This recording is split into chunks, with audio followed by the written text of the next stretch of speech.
Good afternoon, everybody. Welcome back from your Thanksgiving holiday. Hope everyone had a restful and wonderful holiday. Okay, I'm going to be really quick at the top. As you see, we have a guest. As you know, we have a guest from National Security Council, John Kirby, with us today, who's going to take your questions ahead of the state visit. As you know, that it will be happening on Thursday, our first state visit with France, and first state visit clearly with in this administration. So with that, I'm going to just start right away and turn it over to Kirby. All right, John. Thank you so much, Karine. No problem. Well, as Karine said, I've just got a couple of comments here at the top about the state visit. As the first state visit of the Biden-Harris administration, this is an opportunity to highlight a foundational component of this administration's approach to foreign policy, and that's through alliances. France is a vital global partner and, of course, United States' oldest ally. Our economic ties span established and cutting-edge sectors with major investments in both directions supporting hundreds of thousands of jobs in each country. Our defense and security cooperation continues to expand and, of course, is vital to peace and stability all around the world. Our partnership in tackling tough global challenges is underpinned by our shared commitment to democratic principles, values, and institutions. And our cultural ties remain a source of strength and importance to our bilateral relationship. France remains, as you know, a top destination for many Americans and vice versa. So just briefly on the schedule breakdown. On Wednesday, President Macron will join Vice President Harris in visiting NASA headquarters to showcase our deepening collaboration on space in support of Earth, climate, and space science and space exploration. The bulk of the state visit events will take place on Thursday, starting with the official arrival ceremony, while President Biden and President Macron conduct a bilateral discussion. There will be a separate program for the First Lady and Mrs. Macron. In the afternoon, the Vice President and Secretary Blinken will host a luncheon at the State Department in honor of President and Mrs. Macron. And then, of course, the visit culminates in a state dinner here at the White House that evening. Throughout all of these events, you can expect to see on display both our long shared history as allies as well as our deep partnership in taking on the most urgent global challenges of today and tomorrow. We anticipate that we'll have more to share about the details of the state dinner and the guest list later this week. While there are specific areas where we anticipate we'll make progress during this visit, I want to stress that this visit really largely serves as a celebration of the strong footing of this relationship, one that is well rooted in our history from the very beginnings of our country, while also oriented squarely toward the future. And it's a very dynamic, exciting future that we're looking forward to. With that, take some questions. Yeah, so John, I wonder if you could just say a few words about why France was chosen for the first state visit. I know you sort of talked about the historic ties, but is this also kind of, a gesture in terms of making the relationship a little smoother after the August dust up last year? I kind of alluded to it in the answer, Andrea. A real kind of a long pole in the tent for President Biden's approach to foreign policy and to the world around us is the strength and power of alliances. And our alliances is something that no other nation in the world can match, a network of American alliances. France is our oldest one. And I mean, if you look at what's going on in Ukraine, look at what's going on in Indo-Pacific and the tensions with China, France is really at the center of all those things. And President Macron has been a dynamic leader inside the G7, particularly there in Europe. And so the president felt that this was exactly the right and the most appropriate country to start with for state visits. Just follow up on that. One big issue that is dividing the U.S. and Europe at this moment are the EV credits in the Inflation Reduction Act. This is an issue. I mean, I realize the way the EU is structured, the EU Brussels is in charge of trade policy. Do you expect that issue to come up? Do you think there's any chance of resolving that short of a WTO, dispute? I think certainly the issue will most likely come up. I think we look forward to having that discussion with our French counterparts. As you know, last month the United States helped stand up an EU-U.S. IRA task force just last month to try to make sure that we can better understand the concerns of our European friends about this and so many other issues.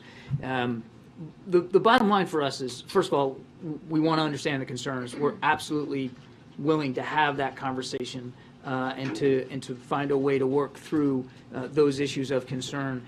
But it's not a zero-sum game. I mean, clean energy, that's a tide that raises all boats. The more we can transition to a clean energy economy around the world, and there's plenty of opportunity for everybody in that. So we're looking forward to having those discussions. Thanks, Karine. And John, on a different topic, I was hoping, what is the White House's message, the president's message to people in China who are peacefully protesting COVID lockdowns there? And then did the topic of China's zero COVID policy come up in the president's bilateral meeting with President Xi when they met in Indonesia a couple weeks ago? They did talk about COVID and the effect that the pandemic had around the world. Clearly, that came up inside the conversation. I don't know if specifically the zero COVID policy was an issue of discussion, but certainly COVID was on the agenda, as you might expect it would be. And our message to peaceful protesters around the world is the same and consistent. People should be allowed the right to assemble and to peacefully protest policies or laws or dictates that they take issue with. Does the White House support their effort to sort of regain personal freedoms in light of these lockdowns? The White House supports the right of peaceful protest. And then on a different topic, the State Department announced today that Russia abruptly canceled the latest rounds of arms negotiations. Yeah. Is the president planning to reach out to anybody about that? Is there any White House reaction to that? I don't have any phone calls or conversations to read out. What you're talking about is the Bilateral Consultative Commission. And this is a component of the New START treaty that was signed onto in 2010. This is it's basically an opportunity for both sides to get together and talk about the technicalities, the formalities, the compliance mechanisms that are in place with respect to New START. This would have been the first one that we would have put in place since COVID, which obviously prevented those kinds of face-to-face meetings. So we very much were looking forward to starting. It's supposed to start tomorrow, and we were very much looking forward to that because we continue to believe in the importance of New START. We haven't received, a real solid answer from the Russians as to why they postpone this. We're going to be working through the embassy to try to figure out what happened here, and we'd like to see it get back on the schedule as soon as possible because it's important. It's not just important for our two nations, it's important for the rest of the world. Okay, we're going to go to the back. Thank you, Karine. Two questions, John. First, the niece of the Ayatollah Khomeini was arrested in Tehran recently as part of the protest march. Does the administration, having stated its support for peaceful protest, have any particular statement about her arrest? We would, I think, stay very consistent, sir, that we believe in the right of peaceful protest. We have made it clear that we stand with particularly, it's largely Iranian women, but it's obviously beyond that, but particularly their concerns about the dictates that have affected their lives personally, and we'll continue to do whatever we can to not only support their right of protest, but to hold the regime accountable for the way it's treating its people. And along the same lines, is the administration going to put out a statement to the military junta in Burma about the published reports of the incarceration and keeping incommunicado the former leader Aung San Suu Kyi?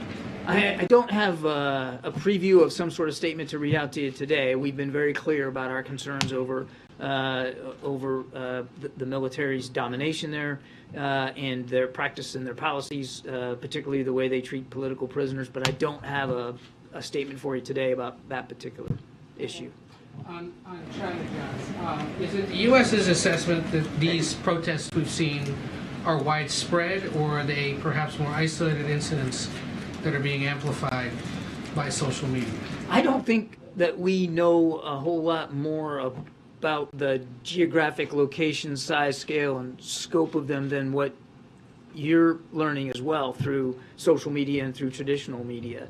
It's not like we have, I think, a finer sense of insight than what's already out there in the public sphere. So I don't have a sense of that. In that realm, the statement you issued, or that was issued earlier today, didn't include any explicit calls for China to stop detaining and harming protesters and journalists. Why not? We're watching this closely, as you might expect we would. And again, we continue to stand up and support the right of peaceful protest. And I think we're going to watch this closely, and we'll see where things go. Can I ask you a quick one on Iran? Sure. The U.S. men's national soccer team has thrown up an image of the old flag before then including the Islamic Republic symbol. Does the White House have any comment on that decision? No, actually, we don't. And this isn't the kind of thing that the White House would comment on. USA Soccer is a private entity, and they make their own decisions about those kinds of things. And we wouldn't comment on that. We wish them all the best tomorrow. The team had said it had changed the flag after consultations with various entities afterward. Are you aware of anyone in the U.S. government speaking to the team I'm about not it? aware of any conversations by anybody in the U.S. government that had anything to do with their decision either to post that image previously and then to take it down and replace it. No. On China again, John, is it the U.S.'s assessment that there's any sort of risk to the U.S. economy or the U.S. supply chain because of the protests? We don't see any particular impact right now to the supply chain as a result of these protests. And then on the vaccines, is the U.S. offered any U.S.-made vaccines, coronavirus vaccines, to China, the mRNA vaccines? We have not offered any to China at this time. As you know, we are the largest supplier of COVID vaccines around the world, and we have not received any requests or any interest by China to receive our vaccines. Thank you very much. Thank you, John. Again, on China, you had just noted that you're watching this closely, as we might expect. Could you give us a sense of how much the president is engaging with this issue? Is he watching it personally, getting updated more than on maybe some other things? The president is staying briefed on what's going on inside China. Yes. Closely briefed on this? Anytime. Just trying to get an impression of where I've never been in the room where he wasn't closely briefed. I mean, he's staying atop on what's going on. He's monitoring this. We all are. So yes, the president is certainly staying mindful of the protest activity. Okay, thank you. Alex, Thanks, Karine. Thank you, John. I sort of assume that the United States supports peaceful protest around the world. That, with all due respect, doesn't strike, I would think, most people as a novel position. The question is... Well, I'm glad that it's not a novel position. It's exactly where we should be. But the president has explicitly drawn a contrast between autocracy and democracy here and also abroad. Isn't this a moment, obviously without getting into some sort of grand conflict, to sort of assert the rights of people advocating for freedom and democracy more forcefully than perhaps we have? This is, I think, a moment to reassert what we believe in when it comes to free assembly and peaceful protest, and we've done that, and we'll continue to do that, whether it's people protesting in Iran or China or anywhere else around the world. Nothing's changed about the president's firm belief in the power of democracy and democratic institutions and how important that is. But this is really a moment, to put it back into your words, this is a moment for the Chinese people and the Chinese government to speak to. We have been nothing but clear and consistent, and I think you'll see that going forward. So just to follow up, John, on the China issue, why is the White House's line that everybody has the right to peacefully protest and not the U.S. thinks it's bad to lock people up in their houses to stop COVID? We've made it clear, Peter, that a lockdown is not a policy that we're going to support here. We've come a long way over these last 3 years. Hard to believe, 3 years in terms of treating COVID and preventing COVID. So we've said, a lockdown is not a policy that we support here. But obviously there are people in China that have concerns about that, and they're protesting that, and we believe they should be able to do that peacefully. Okay. And on the sanctions relief for Venezuela, why is it that President Biden would rather let U.S. companies drill for oil in Venezuela than here in the U.S.? That's not an accurate take on the president's view. Earlier this month, he said no more drilling. There is no more drilling. The president has issued 9,000 permits for drilling on U.S. federal lands, Peter. 9,000 of them being unused. There are plenty of opportunities for oil and gas companies to drill here in the United States. I'll let Chevron speak for this particular issue of sanctions relief, but our expectation is it won't be a lot of oil coming out of there. It'll have to be shipped to the United States. Does the president think there's some benefit to the climate to drill oil in Venezuela and not here? No, it has nothing to do with a benefit to the climate, Peter. Again, there are 9,000 unused permits here in the United States on federal land that oil and gas companies can and should take advantage of. 9,000. And we're talking about one there in Venezuela. Now, look, it remains to be seen how much will get drilled down there. It'll be up to Chevron to decide that, Peter. But as a function of the sanction itself, that oil, whatever product is drilled, has to come to the United States. One more on China. How concerned is the president that China's zero COVID strategy and these restrictions may be inhibiting the economic recovery globally and here at home? The president believes, and he's said this many times, I mean, COVID absolutely has had an impact on the global economy. Certainly it's had an impact on supply chains and resources around the world. And that's why the president wants to move the United States as quickly and as efficiently as we can through COVID so that even our economy can get more on track than it already is becoming now. So, I mean, it is having a global effect. But what is also having a very acute, significant global impact on the economy is the war in Ukraine. And that's why we're trying to go after a price cap on Russian oil. That's why we're trying to give Ukraine the tools and capabilities they need to succeed on the battlefield so that this war can end. It can end in a way in which Ukraine can be whole and sovereign and free. So there's a lot of impacts on the global economy. It's not just about COVID. But beyond just COVID generally, I mean, does he think that China's zero COVID strategy, that these restrictions are inhibiting the economic recovery? The president recognizes that in many countries around the world, COVID is still an issue. And certainly, to the degree that it inhibits a country's ability to conduct commerce, it's having an impact on the world. And China is a huge economic competitor out there. But I wouldn't get into parsing the dollar figure effect here of the remaining challenge of COVID in China. But clearly, China as a major economic player, and China still struggling with COVID, there's an impact on the economy. And just one more on Paul Whelan. His brother said he missed a scheduled phone call home to his family on Thursday, which they say is incredibly unusual for him to miss a call, especially on a holiday like that. How concerned are you about this silence? Have you received any information on his condition? And just can you give us any update on any progress that may I'm have been afraid I made? don't have an update for you. This is the first I've heard that there was a phone call that was missed. So why don't you let me take that back and see if we can find out something for you. I don't want to just speculate up here. Well, obviously, we're deeply concerned about him and Brittany Griner and all Americans wrongfully detained overseas. But let me take that question. All done, Barry. Thank you. Two quick questions, one on China and then on Ukraine. I'm wondering, what is the president's reaction when he hears protesters in China chant freedom or Xi Jinping step down? The president's not going to speak for protesters around the world. They're speaking for themselves. So there's no reaction? These protesters are speaking for themselves. What we are doing is making it clear that we support the right of peaceful protest. And then my follow-up, is the backlog of arms shipments to Taiwan a result of our stepped-up efforts to send arms to Ukraine?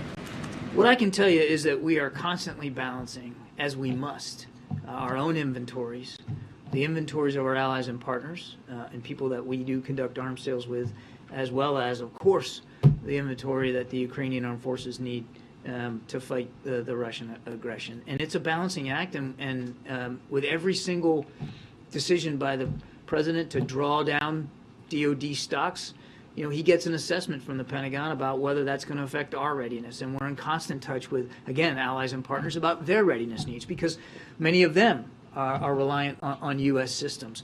And of course, that includes Taiwan. The president just signed out, a month or so ago, another $1 billion of Taiwan arms sales, and of course we're going to continue to look at what the next iteration of that needs to look like and when that would occur. But we take very seriously our responsibility to help provide Taiwan the self-defense capabilities that it needs. That's in accordance with law and policy, and that's not going to change. But in terms of those shipments actually going out the door to Taiwan currently, is there a backlog when it comes to those arms being shipped? I'm not going to get into at a public podium talking about inventory stocks of any system anywhere. That just is not a good idea for us to do. Certainly not from the podium. We watch it very closely. We make sure that our readiness can be preserved as well as the readiness of our allies and partners. But look, has all the provisions to Ukraine, has that caused an effort inside the administration to make sure that we are judiciously monitoring stocks and inventories and working with the defense industry to plus them up and to make sure that those supply chains are still flowing? Absolutely. Of course we are. But it's a balance we strike every day. Thank you, sir. Yeah. Way in the back. Thanks. Thanks, Ken. John, regarding Turkey, many are skeptical regarding the Turkish claims that the PKK was behind the explosion in Istanbul. And now they are using this as a justification for a ground operation in Syria. Yeah. Did the U.S. ask for an evidence, or did you offer help for the investigation? Do you see this as a proper justification for a ground operation in Syria? I don't believe we're offered anything to help with the investigation, and we're not in a position to say specifically who was responsible. We condemned the violence at the time. We condemn it today. And as I've said as recently as a week or so ago, we do need to remember that Turkey continues to fall victim to terrorist attacks, whether it's near that border or elsewhere inside the country. And they have a right to defend themselves and their citizens against attacks. Now, what we've said additionally is that we want to see the tensions de-escalate here. And we don't want to see any actions that, A, lead to the potential of additional casualties, particularly civilian casualties, and B, do anything that would harm our efforts to continue to work with our Syrian counterparts against ISIS, which remains a viable, credible threat inside Iraq and Syria, and we got to keep the pressure on them. But is this a green light for Erdogan to go inside Syria? When you say they have the right to defend themselves, they do have the right to defend themselves. They have suffered terrorist attacks, but we don't want to see actions, particularly inside Syria, that are going to lead to potential for more casualties, more loss of innocent life, and any diminution of our efforts, a distraction away from our efforts, because we have troops in Syria to go after ISIS. The other thing I'd mention is we also don't want to see any actions inside Syria by Turkey or anyone else that could put American lives at risk, because there are Americans on the ground and they're helping the SDF. Yes, sir. There are some concrete steps moving the relationship forward in terms of bilateral basis after the meeting between President Biden and Xi. Right. Is there any concern, or will those steps have any effect on how the U.S. responds to any Chinese response to the protests that are currently happening? I think we're going to have to watch this going forward, Phil. What I can tell you is, as you and I are talking today, there's been no change to our desire to continue to see these channels of communication stay open. And we were heartened coming away from the G20 that both leaders were able to agree on getting some of these working level discussions back open. And so we're still in that mode, Phil, where we want to continue to get those discussions back up in play. And as for whether or not there'll be an impact from the protests, we're just going to have to, I think we're just, as I said, we're going to watch this and see where it goes. One more quick one, apologies, Karine. We're kind of in crunch time for the price cap. You mentioned it a few minutes ago. Yeah. Is there a sense inside the White House right now that the president or the team will need to have more of a public posture in terms of trying to get this across the finish line? I know it's kind of an EU level issue right now, but Yeah, Phil, I don't think we're at that point right now where we feel there's some sort of inordinate pressure to be more public about it than we already have been. I think we've been very public about it, or that we need to smash down on the accelerator here. The discussions are going well, we think.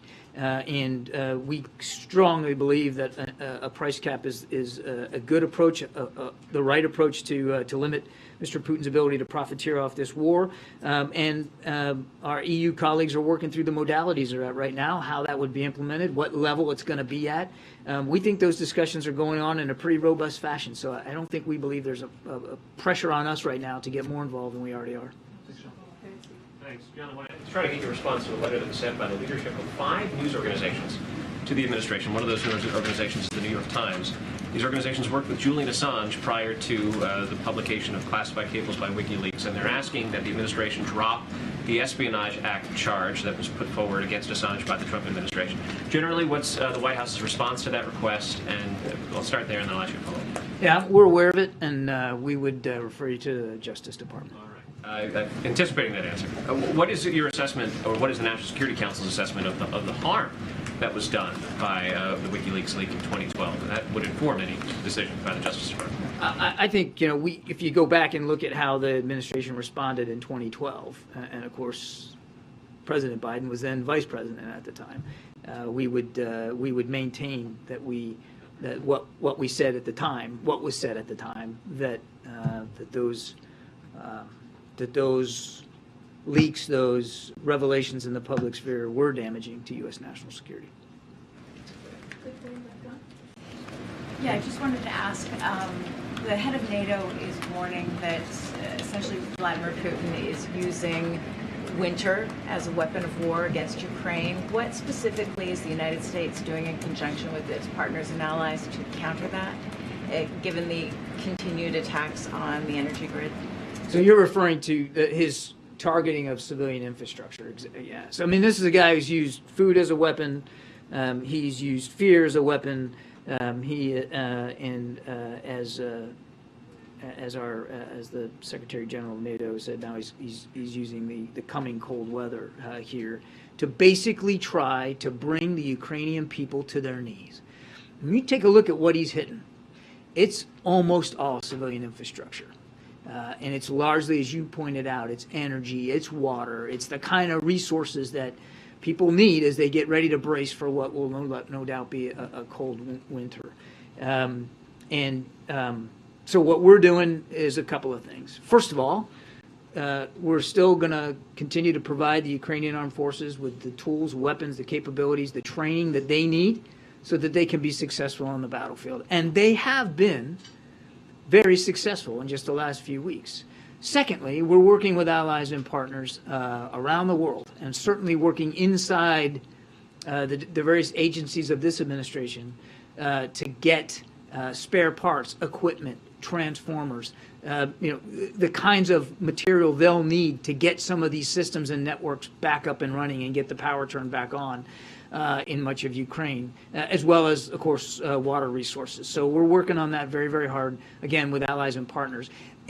Some of the material will no doubt come from the United States.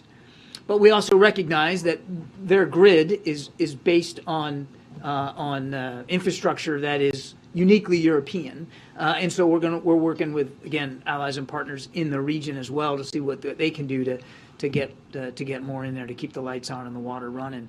But it's despicable. It's absolutely despicable what he is doing in these last few weeks. Not that it hasn't been despicable before, but you hit exactly on the issue that these targets are largely civilian, and it's designed for one reason, and that's to try to bring the Ukrainian people to their knees, because he can't bring the Ukrainian armed forces to its knees. And you would think that now, going into, I guess it's 8 months now, which is hard to believe, actually going into our 9th month here, that he would have learned, Putin would have learned a while ago that you just can't bring the Ukrainian people to their knees. Two more. Kim Jong-un says he's trying to build the most powerful nuclear force. Do you still expect the North Korea to conduct a nuclear test in the near future? We've said that we believe Kim could conduct a nuclear test at any time. One more. Yeah, his daughter made a public appearance twice this month. What do you think about appearance? Why suddenly now? Well, I certainly can't speak to the parenting skills of Kim Jong-un. I'm afraid I don't have anything for you. Look, in all seriousness, the man continues to advance military capabilities that continue to destabilize the region, not just the peninsula, but the region. And we're taking this seriously, which is why we're improving our intelligence capabilities there, collection capabilities in the region, why we're working so hard with Japan and South Korea, bilaterally and trilaterally. The president had a chance to meet with both leaders while we were at the G20 to advance our own defense capabilities and our own defense needs. People sometimes forget, I've said it along, you guys probably roll your eyes when I say this because I've said it before, but 5 of our 7 treaty alliances, since we started the briefing talking about alliances, 5 of 7 are in the Indo-Pacific. And we take them seriously because they put on us very significant security commitments to help with the defense of Japan and South Korea, respectively, in this case. And we take that seriously, which means we got to make sure we're ready for the kinds of capabilities that he clearly is so interested in continuing to pursue. Thanks, Brady. Thanks, John. Yeah, there have been reports about the penal colony that Brittany Griner is being held, indicating that she potentially is exposed to forced labor and homophobia and racism. Is there any update about her physical and mental health? And I know CIA Director Burns did meet with his counterpart in Russia. Are there any plans to have another meeting between officials between U.S. and Russia to specifically discuss this ongoing negotiation to get her home? Great questions, both of them. On the second one, we continue to have ongoing conversations with Russian officials about Brittany's release, as well as Mr. Whalen's, and trying to get them home to their families where they belong. I can assure you that those conversations are ongoing, and we want them both home as fast as possible, and this administration is going to stay committed to that task. On her condition, I think you can understand for privacy reasons, I'm not going to get into much detail about her physical health. I wouldn't do that. I can just tell you that we're taking that very seriously as well, knowing where she is and what penal colonies are designed to do. And we're trying to make sure we have as much access and information about her condition as possible. Sometimes that's done more through her representatives than it is from our diplomatic presence, just because of the modalities of it, but we're doing the best we can to stay on top of it as much as we can.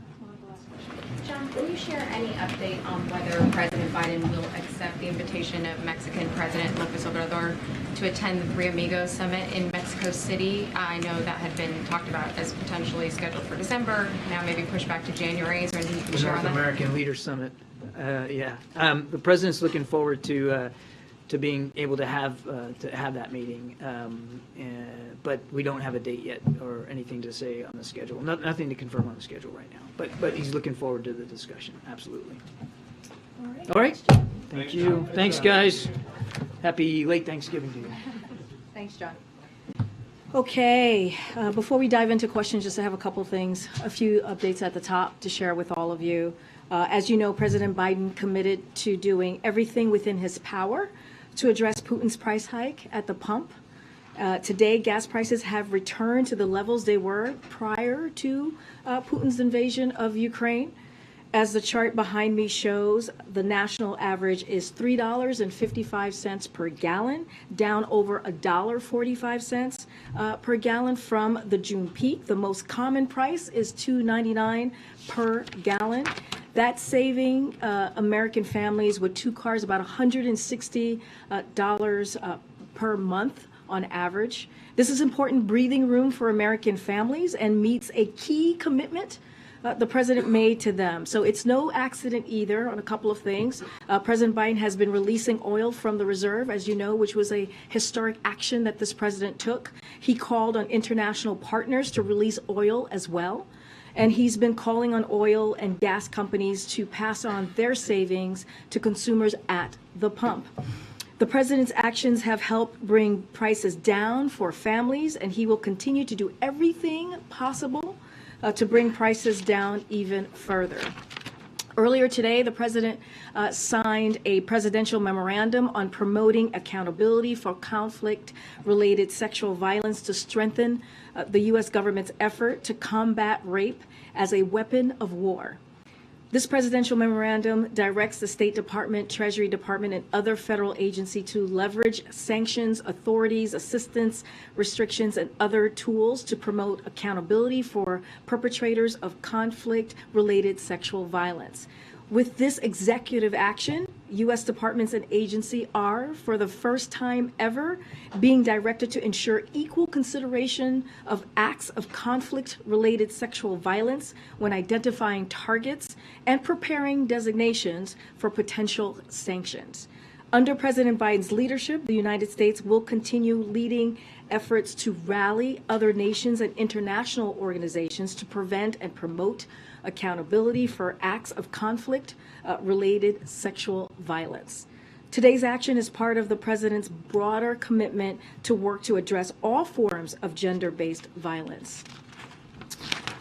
Now, finally, today, President Biden met with 3 U.S. winners of the 2022 Nobel Prize, Dr. Caroline Bertozzi, who won the Nobel Prize in Chemistry, Dr. John Clauser, who won the Nobel Prize in Physics, and Dr. Douglas Diamond, who won the Nobel Prize in Economic Sciences. The president is restarting an important tradition that just like he does for winning sports teams, as you have seen him do in the past 20 months or so, the president meets with U.S. winners of the Nobel Prize.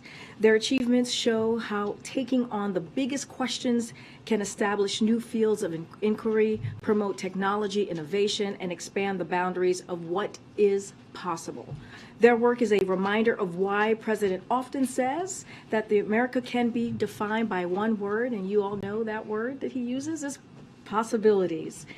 With that, I'm going to go out of school for a second, and I know there's a young reporter in the room who would like to ask a question. Eva Shapiro? Oh, pardon me. And where are you from? What's Austin, Texas, and you are part of the Kids Scoop. All right. Well, welcome to the briefing room. It's great to have you, and you could. You're going to trump AP, and I'll take your first question. Given the situation in Iran with protesting, what are we going to do, or what can we do? So that's an excellent question and an important question to ask, and we have answered this question multiple times here at this podium. And the president spoke to this when he was in the halls of the United Nations not too long ago in September, and he said, "We stand with the brave citizens and the brave women of Iran, who right now are demonstrating to secure their basic rights," end quote.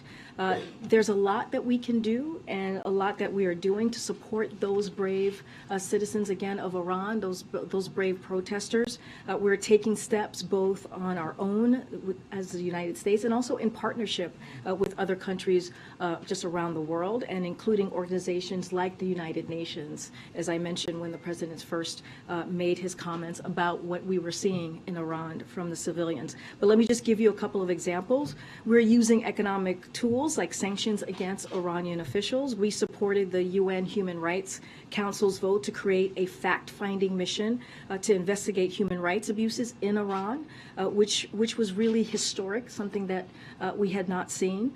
So we are working with civil society organizations to make sure Iran is removed from a United Nations body focused on women, called the UN Commission on the Status of Women. We have expressed support for the joint statement by women foreign ministers on Iran. And we are speaking out over and over again and raising awareness and making sure that those brave women and citizens are lifted up as they are really fighting for their basic rights. But thank you so much for your question. I really appreciate you. And again, welcome to the briefing room. Hopefully you come back. All right, go ahead.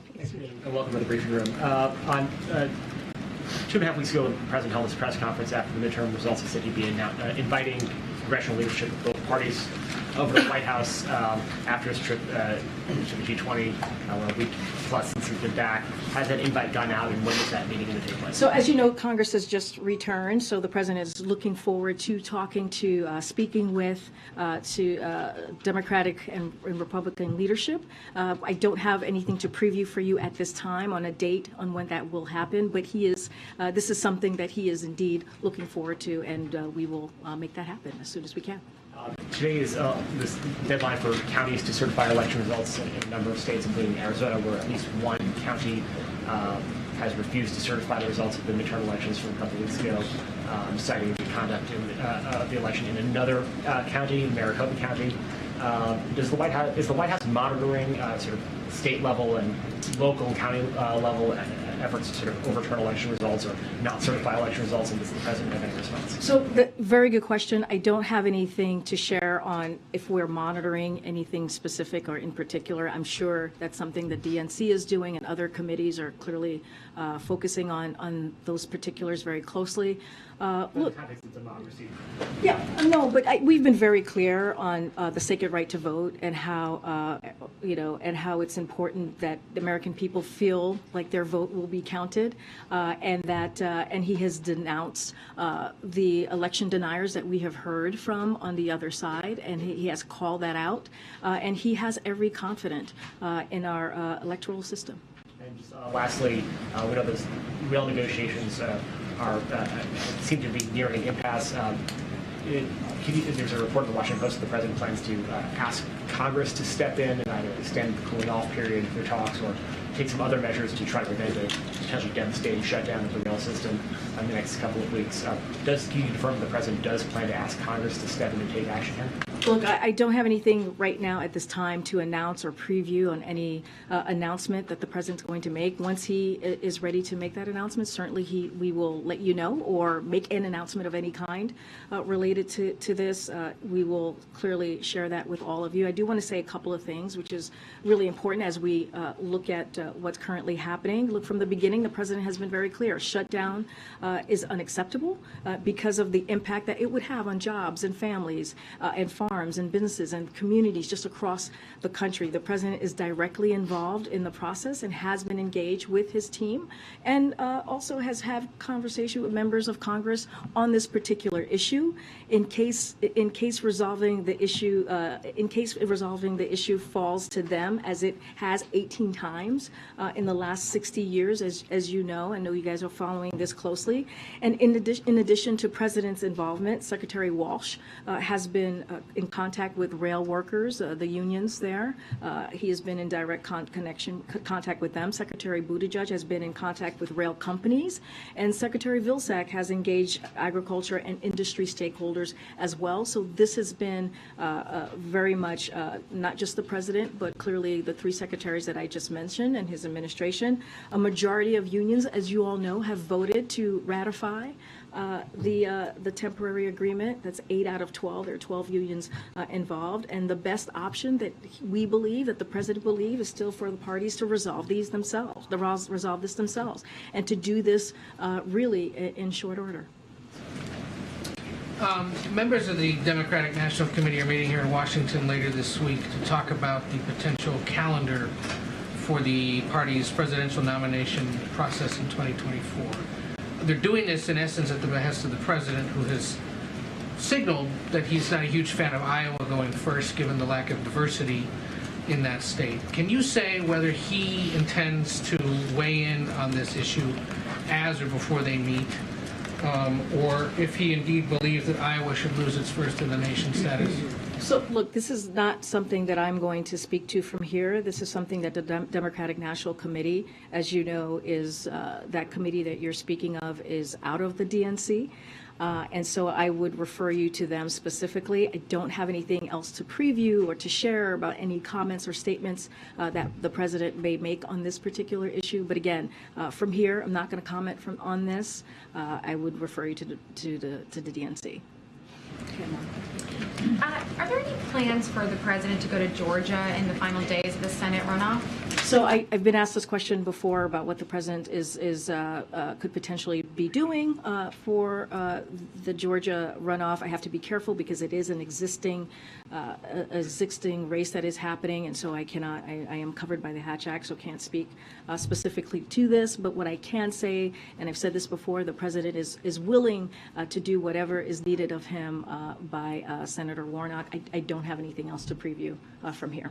So does that mean that the ask hasn't been made from Senator Warnock? I don't want to dive into request or ask. That's something that we didn't do during the midterms the past several months, so certainly not going to start now.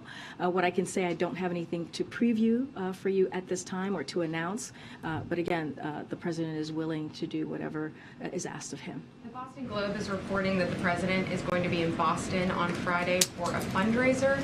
Can you confirm that trip? And then also they note that day the Royals will be in Boston as well for the Earthshot Prize. Is there potentially going to be an overlap or meeting? So I heard about that. This is the Prince of Wales is going to be. I don't have anything to share on the president's travels for any traveling announcement to make for Friday or any future date after tomorrow. As you all know, he'll be going to Michigan. Once we have something to share, certainly we will share that. And as far as the Royals being in town, I don't have anything to preview as well. Finally, the president said he did a part of his annual physical while he was talking about answering a question about this specifically in Nantucket, and he said he would do the rest before the end of the year. What did he mean by that? And then will you be going to Walter Reed as he did last year? That's a good question. I actually have not talked to him about that. I remember him saying that over the weekend. Look, I was asked this question just at the last briefing. The president is in good health and maintains an active lifestyle. You see him on almost on a regular basis yourselves, and you can see he always says, "Watch me." He will have a physical in the upcoming months, and the results will be certainly released as the same way it was last year, in a very transparent way, and we will be sharing with all of you as soon as we have it. Go ahead, Stephen. Thanks. Just to go back to the rail labor dispute, what would drive the president to seek congressional resolution here? Look, I'm not going to legislate from here. What I can say is we have been in regular communication with Congress for the past several months, but certainly not going to legislate or lay out a process from here. Let me ask you this. In 1992, the last time Congress intervened to prevent a labor rail shutdown, Joe Biden was one of 6 senators, and only 6, to say that the Congress should not intervene, that it's a dynamic that favors the railroads against the interests of the workers. Why would he seek congressional intervention now? Look, again, I can't, when the president has made a decision on this, if he makes a decision on this, you'll hear directly from him. Don't have anything to share or preview at this time. As I mentioned moments ago, the president has been in regular contact with members of Congress. He has been directly involved in having those conversations, directly involved with his administration. I laid out what Secretary Walsh is doing, what Secretary Buttigieg and Secretary Vilsack. This is something that has been a priority for this president and this administration for the past several months. Majority, as I just laid out also moments ago, of unions have ratified the tentative agreement. Again, I'm not going to legislate from here. I'm not going to get ahead of any potential announcement. But as you stated, in cases like this, issues falls to Congress, and it has done this 18 times in the last 60 years.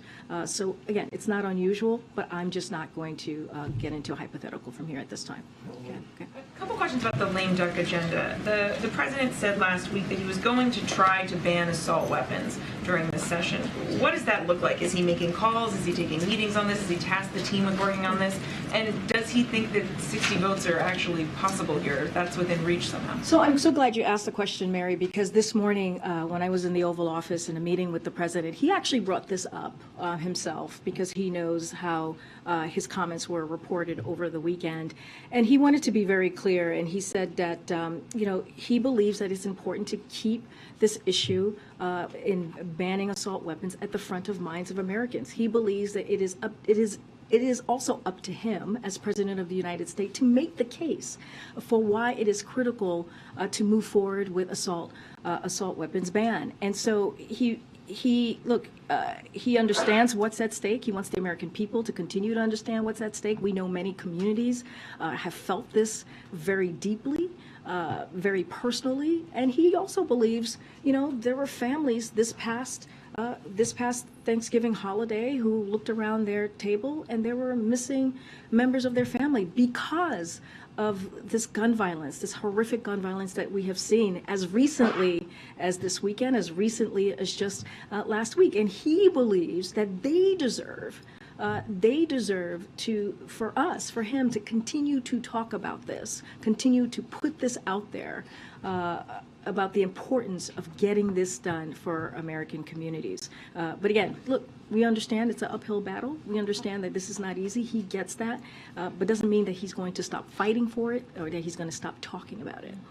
And on one other issue, raising the debt ceiling, we've seen Republicans sort of threaten to use this as leverage to get some of their agenda items through. How much importance does the president place on raising the debt ceiling during a lame duck session? So, we've been clear about this. When it comes to the debt ceiling, it should not be used or never be a matter of political brinksmanship.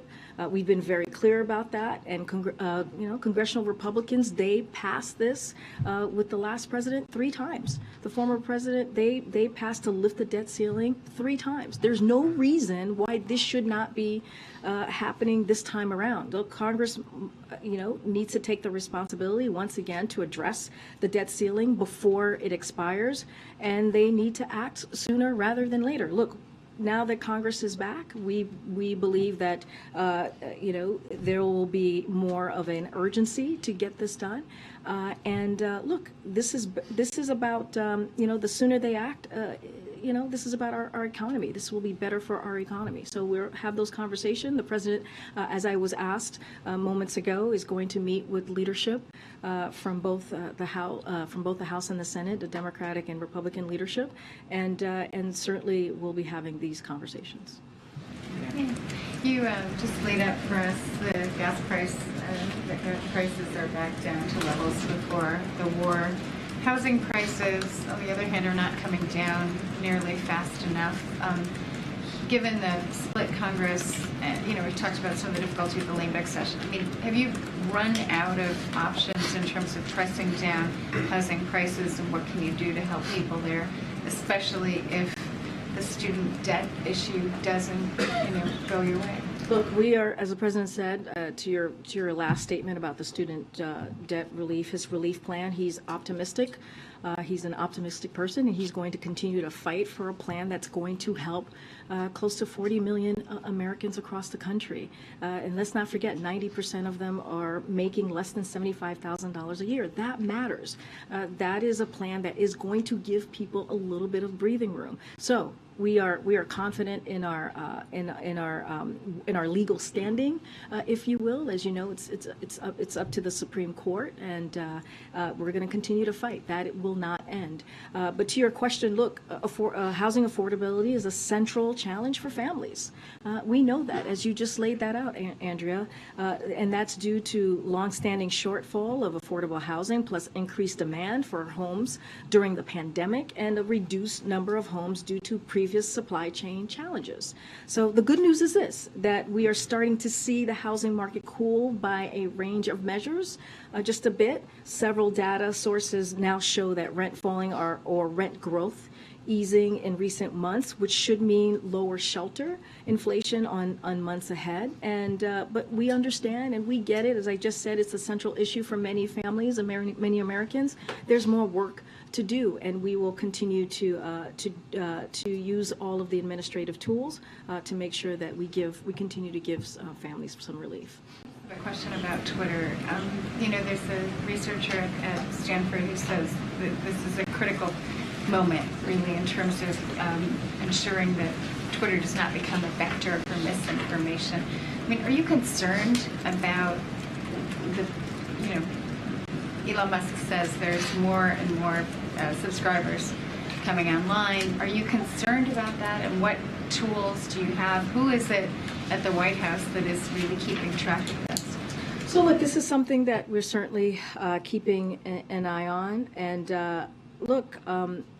we have always been very clear, and that when it comes to social media platforms, it is their responsibility to make sure that when it comes to misinformation, when it comes to the hate that we're seeing, that they take action, that they continue to take action. Again, we're all keeping a close eye on this. We're all monitoring what's currently occurring, and we see it with our own eyes of what you all are reporting, and just for ourselves what's happening on Twitter.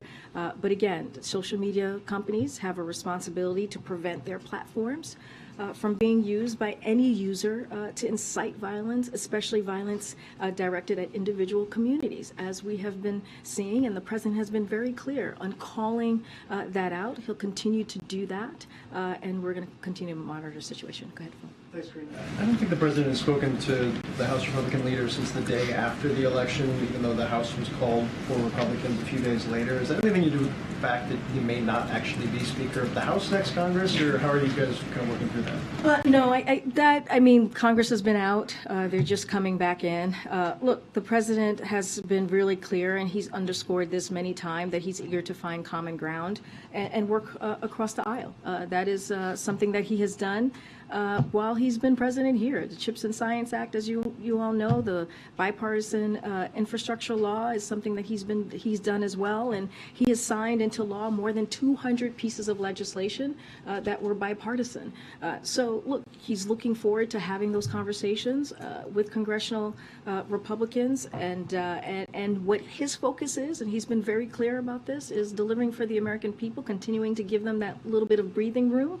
And once we have that meeting set, we'll share that. And then when it comes to the lame duck, you talk about the bipartisanship idea. He's going to need at least 10 Republicans on a government spending package if an omnibus is going to move forward. Has he been given any signals by Senate Republican leadership that there will be 10 Republicans for an overarching full fiscal year deal? So look, when it comes to the government funding, our efforts to secure the needed government funding are in good hands with our OMB Director, Shalonda Young. She is not new to this. As you know, we were able to get this done in a bipartisan fashion just last year, and so she knows how to reach across the aisle. And so we are confident that we will get this done.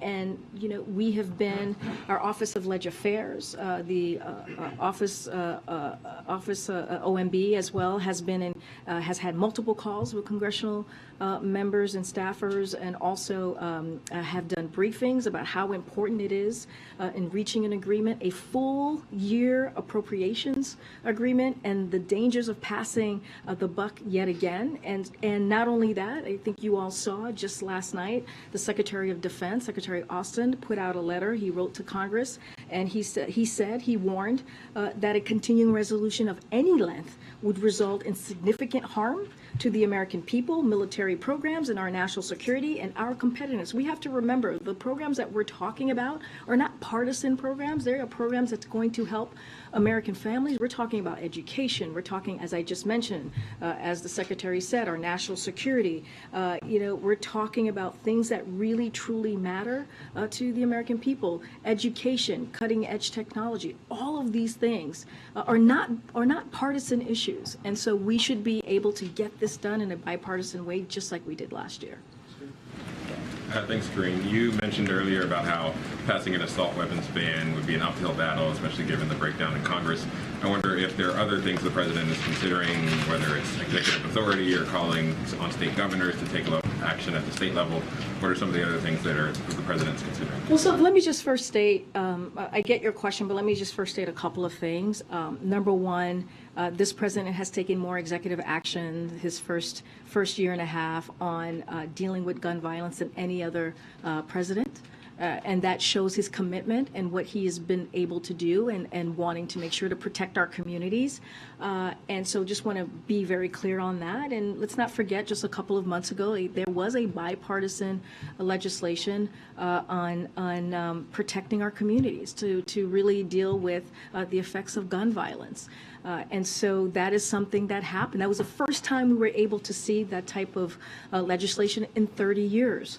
So again, I have said this, the president is an optimist, but he also understands that he sees that as his responsibility to continue to make the case. I don't have anything else to preview as to any additional executive action that will be taken from here. But again, we have seen action on this during his presidency that we hadn't seen in 30 years. Question about tomorrow, the president's going to Michigan. Do you have a preview on what he plans to say and sort of what that portends for his future travel during the lame duck and to the new Congress? Yeah, I actually do. I have something to share for you all to preview. So, as you just mentioned, the president's going to be going to Michigan, specifically Bay City, Michigan, to discuss the American manufacturing boom. Thanks to his economic strategy, the president will visit a new manufacturing facility recently opened by SK Siltron, which last year announced a $300 million expansion of its Michigan operations. During his remarks, President Biden will highlight his economic plan. It is leading to a manufacturing boom, growing the economy and creating good paying jobs in Michigan and also just across the country as well. As you all know, the economy has created more than 700,000 manufacturing jobs, and that is 10 million total jobs created under this president in his first almost 2 years here in the White House. He will also discuss Democrats' success in the midterm elections in Michigan, thanks to our efforts to build an economy from the bottom up and the middle out, to protect democracy, as you've heard the president speak to, and protect women's reproductive health care, which is something that the president and the vice president is committed to doing. I would expect more coming from us this evening. We usually do a background call or have some information out there for you all to just lay out exactly what you can expect from the trip. Go ahead. On the rail issue again, when this was the tentative agreement was announced a few months back, it sort of led. It was after an hours-long overnight meeting with all of the parties involved with the labor secretary. Have the talks reached that level of intensity, that level of engagement with the administration? And if not, is that a strategy we would see employed again, essentially putting all of the parties in a room overnight, however long it takes, and nobody leaves until there's a deal? No, totally appreciate the question. Look, the president has been very clear. A shutdown will be unacceptable. As I mentioned, Secretary Walsh has been in direct contact with the unions, the rail unions. Secretary Buttigieg has been in touch with the rail companies, and Secretary Vilsack has been in touch with the agricultural sector. So we have been in regular touch with folks, and we're continuing to do that. The president has had multiple conversation, has been directly involved with his administration and also members of Congress. And so what we believe and what we will continue to say is that we think and what should be happening in good faith is that they should come up with a solution. And majority of the unions have ratified this. You have 8 out of the 12, which is important to also note. But again, this is, I'm just not going to get into any details on what else we can, other efforts that we might be taking. That's been planned or set with every representative. I don't have anything to preview about convening everyone here all at once, but it matters. It matters that Secretary Walsh has been in direct contact with the rail workers. It matters that Secretary Buttigieg has been in touch with the companies, and it matters for certain that Secretary Vilsack has been in touch with the agricultural sector, and that's going to continue. Those conversations will continue to happen. Again, the president has been very clear. A shutdown is unacceptable. It will hurt families, communities across the country. It will hurt jobs. It will hurt farms. It will hurt businesses, and it just should not be happening. One question. The U.S. Embassy to the Dominican Republic issued a warning to U.S. citizens about those traveling to the DR, that those that are dark-skinned were being targeted. This as the Dominican Republic is doing more deportations of Haitians. And so my question is there anything that any response or actions from the administration in light of this warning that's come out? So when it comes to the warnings, that comes from the Secretary of State. So I would refer you to them on the specifics and the particulars of that warning, and would just let them speak to it themselves. Just wanted to ask a quick follow-up. The president has said repeatedly that, of course, he wants to ban assault weapons, but on Thanksgiving, when he was in Nantucket, he said, quote, "The idea we still allow semi-automatic weapons to be purchased is sick." Obviously, that's a huge category of guns, from rifles to pistols to shotguns, that are not assault weapons. So I guess my question here is, did the president misspeak, or does he in fact want to ban all semi-automatic guns that are? No, he was talking about assault weapons. That's what he was talking about on that morning or that afternoon when he was asked that question. Thank you. Okay, all right, good, Gary. As you know, former President Donald Trump had a dinner with Kanye West and Nick Fuentes, a known white nationalist. Is the White House concerned that former president, and more importantly, a current candidate for president, is meeting with someone who is known to foster racist and anti-Semitic views? So look, I'm not going to respond to everything that happens with the former president, but this is something that's important that we speak very clear about, and we speak very forcefully about. This administration, this president totally rejects bigotry, racism, anti-Semitism, and there is just no place for these types of vile forces in our society, and this is something that we are going to continue to deny, including Holocaust deniers. And let's not forget, when you say things like this, when you do not speak out against these type of poisonous and dangerous kind of remarks or representation, if you will, that is also incredibly dangerous within itself. And so we should all be condemning this, and we should be very clear, and say it in really absolute clear terms. And again, this is something that we condemn, and we will continue to speak out against. Quick one on the World Cup, please. So just while we're sitting here, a man carrying a rainbow flag and wearing a T-shirt saying respect for Iranian women, ran across the pitch and was then taken away. So first of all, is the president going to be? I know he's traveling tomorrow and he's got to give a speech and so on. But it's right around the time of the game.